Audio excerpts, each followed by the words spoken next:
India کے مسلمانوں کو مستقبل میں کن خطرات کا سامنا ہو سکتا ہے اور ان کے بارے میں خدشات اور تحفظات کیا ہے، اس حوالے سے بات چیت کرنے کے لیے ہمارے ساتھ موجود ہیں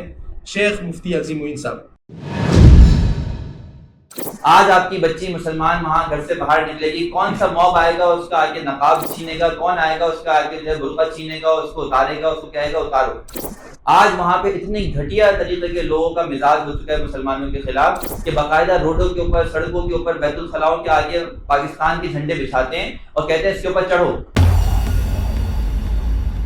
باقاعدہ مسجدوں کے سامنے تلواریں لے کے کھڑے ہوتے ہیں، مساجد کو باقاعدہ بلیک چادر لگا کے بند کیا جاتا ہے کہ کہیں اندر گھس کے مسجد کو تباہ نہ کر دے۔ اور یہ سارا کا سارا کام حکومت کی سرپرستی میں، پولیس کی سرپرستی میں اور سارے کے سارے جو ہے وہ سرکاری اداروں کی سپورٹ کے ساتھ ہو رہا ہے۔ میں نے آج ایک ویڈیو دیکھی جس کے اندر ایک عورت گھر کے اندر بیان سن رہی تھی کسی پاکستانی عالم کا، میں خیال مولانا طاہر جمیل صاحب وغیرہ، تو اس کے شوہر نے اس کو کھڑے کھڑے طلاق دی، حالانکہ 2-3 بچے ہیں، اور اس کے بعد تو پاکستانی ایجنٹ ہے۔ نفرت مسلمانوں کے خلاف اتنی ہے کہ کلمہ طیبہ والے جو جھنڈے ہیں ان کو روڈوں پہ لگایا جاتا ہے اور باقاعدہ لوگوں کو مجبور کیا جاتا ہے سیو پاؤ رکھ کے چلو، اور جو نہیں رکھتا اس کو انڈیا کا غدار قرار دے دیا جاتا ہے۔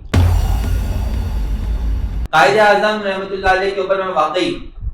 بہت زیادہ ان کو اللہ تعالیٰ اپنے جو ہے وہ قرب و جوار میں جنت الفردوس میں اعلیٰ جگہ عطا فرمائے کہ واقعی انہوں نے یہ بات کہی تھی